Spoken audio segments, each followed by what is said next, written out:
Hi, and welcome to my channel. I'm Ruba, and in this series of videos, Tatreez 101, we're talking about Palestinian embroidery, also known as Tatreez. So far, we talked about what Tatreez is, materials and tools we need, and we took a closer look at Aida fabric.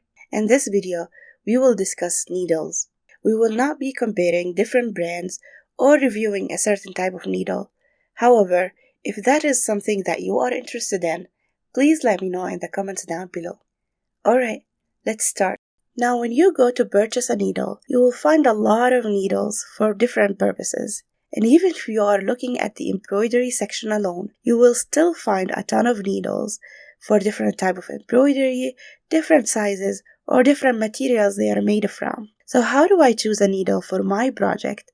Well, we're talking about Tatreez on Aida, and I focus here on the words Tatreez and Aida, because the needle that might be perfect to work on Aida fabric might not be so on other type of fabrics. Also, what works for Tatreez or cross stitch might not be the perfect choice for other type of embroidery. So, for Tatreez on Aida, there are two things we are looking for in a needle: a blunt tip and a big eye.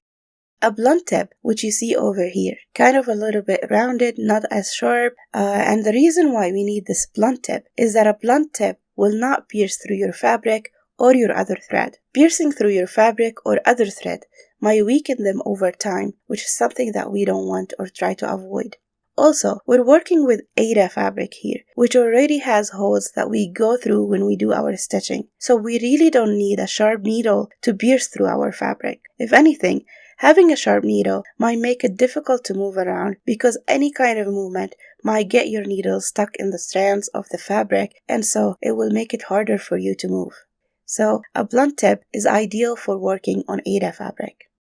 A big eye, which you see over here, serves two purposes. The first one, it allows you to thread your needle easily, but also when this big eye goes through the holes of your fabric, it kinda opens them a little bit, which allows you to thread pass comfortably after, with less friction between your thread and the fabric. So chances of your thread fraying become less, which is something we need when we do our stitching. And that's why we need this big eye and a blunt tip. Now, as you can see, all these needles on the screen are cross stitch or tapestry needles, so they all have a blunt tip and a big eye, but they are different in sizes, length, thickness, and the materials they are made from.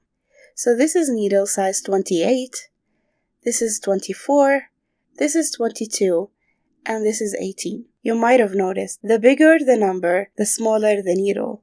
So which one should I choose for my project? Well, if I am using Aida fabric count 11, then I would choose a needle size 22. If I am someone who tends to prefer smaller sizes, then I would go a size smaller and I would choose 24. If I am using Aida fabric count 14, then I would choose a needle size number 24. Again, if I am someone who tends to prefer smaller sizes of needles, then I would go a size smaller and I would choose 26. Also, needles are made from different materials. So this one over here are nickel-plated needles, while these two has gold color on them. So the first one is completely gold-plated needle, and the second one has a gold-plated on the top or near the eye area. And in theory, gold-plated needles are supposed to be smoother and easier to work with on the fabric. However, the main reason why we use this completely gold-plated needle is for people who have allergy of nickel, then they can use this needle instead. Both of these needles over here are size 24, I think. Now, when you go to purchase your needle, the packaging should state what type of needle it is and the size of the needle. So we have something like this. It tells you the type of the needle over here. It says tapestry needle or cross stitch. And then it lists the size of the needle down here, which is size 24. Or something like this, which says at the bottom, this is a cross stitch needle over here. And then the size is 22. Now keep in mind that you don't want to choose a needle that is too big or too small for your project. Choosing a needle that is too big might stretch your fabric holes unnecessarily. On the other hand, choosing a needle that is too small will make it harder for you to thread your needle, but also it will not open your fabric holes enough for your thread to pass through the fabric without a lot of friction between the thread and the fabric, and so your thread will fray faster.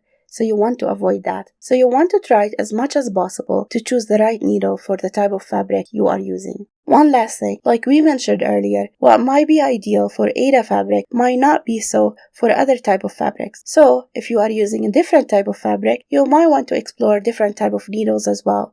So a sharper tip needle might be a good choice. Also, if you are using a different Aida fabric count, then you might want to explore different sizes of needles. For example, if you are using a fabric count that is higher than 14, you might want to consider a needle that is even smaller than 26. Another thing, what somebody else might think of as a great needle to work with might not be so comfortable for you to use. So feel free to try different type of needles and sizes until you find what works best for you. I personally tend to prefer smaller sizes of needles. There are also different type of brands and they have their own slight differences, but for a beginner, I think any of them would work. Alright, we reached the end of this video. If you have any questions about needles, please leave them in the comments down below. Before you go, please make sure to share, like, and subscribe to this channel. Next week, we will talk about Tatreez threads. I'll see you there. Bye bye.